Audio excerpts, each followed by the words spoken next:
Previously, we had created three tables: daily questions, daily choices, and daily votes. Let's just see how the join command works. Select daily questions.question, okay, comma, daily choices.answer. So those two fields. From daily questions, join daily choices. On, now how are they joined? Well, when the daily questions.id is equal to the daily choices.qid, that's when they're joined. So if we take a look at that, we can see what is your favorite color, and there's 5 possible answers. We can also see how do you feel about the Yankees, and there's 2 possible answers. So that's my result set for that query, the join query. Now, let's add to that. We're going to go do the same exact thing that we had, but we're going to add dailyvotes.thedate, dailyvotes.ip address or IPADDR. We're going to add those two to select.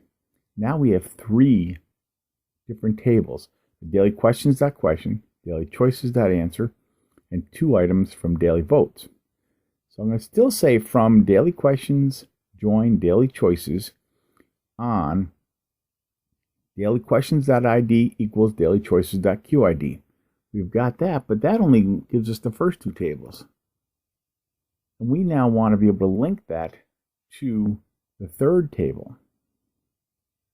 So how are we going to do that? Join daily votes on dailychoices.id equals dailyvotes.aid. So the potential vote that you gave, that second table, is tied to the 3rd table, the AID field. Now when we do that, we can see the question, the answer, the date, and the IP address. But that's actually giving us what they actually voted. So somebody voted for red, somebody voted for blue, somebody voted for purple, and 2 people voted that they love them.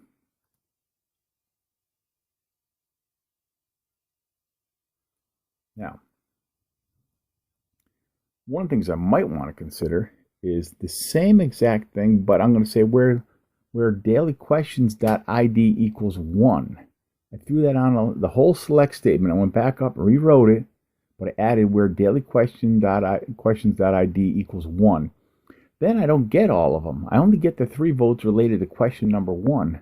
That way I can view old questions, old survey questions later on. If I know what question ID we've got, we can do that. A different way of doing that is if I wanted to look at the question of the week, if this is the current week. That's a little bit trickier. I'm going to have the same select daily questions.question and daily choices.answer and the 2 items from daily votes. From daily questions, join daily choices, ID to QID. Join daily votes on dailychoices.id equals dailyvotes.aid. Same exact thing, but here's where it gets different. After that, I've got a where statement, where dailyquestions.startDate less than or equal to current underscore date. So the start date is either today or before today. And then dailyquestions.endDate is greater than or equal to current date. So the end date is either today or later than today.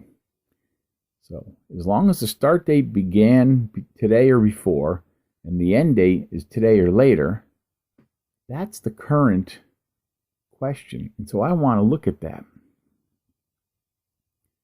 And in this case, based on the dates I had and the dates I'm making this video, how do you feel about the Yankees is the question of the week. And so far, those are the 2 answers. Now you notice I've got 6 tables in my database. 3 of them began with the word daily. The reason for that is because they're kind of grouped together. I'm going to have stuff all over by the end of the semester, and it'll be too much here. So if I can group all the ones that involve the daily question together, they all begin with the word daily. That way they'll all stay together in my database, because that's listed alphabetically. And what I'm going to do is I'm going to create a view. A view is a permanent way of looking at that query I just wrote. Because let's face it, they're long, they're complicated. So all I have to do is take that same query I wrote, but in front of it, write create view daily current survey as. I know it's a long name, daily current survey. I just couldn't think of anything else. So what I'm going to do is I'm going to create a view called daily current survey. And what's it going to be? It's going to be that query I just ran, which is the current survey. By the way, 3 weeks from now, it'll still be the current survey. Not the one about the Yankees, but whatever the current survey is that week, which is awesome. Now, it created that query, and if I were to go back and do a show tables, you'll see that daily current survey is there now. And if I do a select from that, I see the 2 answers related to the Yankees. And boy, is that simpler. You know, you don't have to think about all that. Select what fields, from what, join what, on what. Now, once you've created it, you can save that permanently by calling it a view.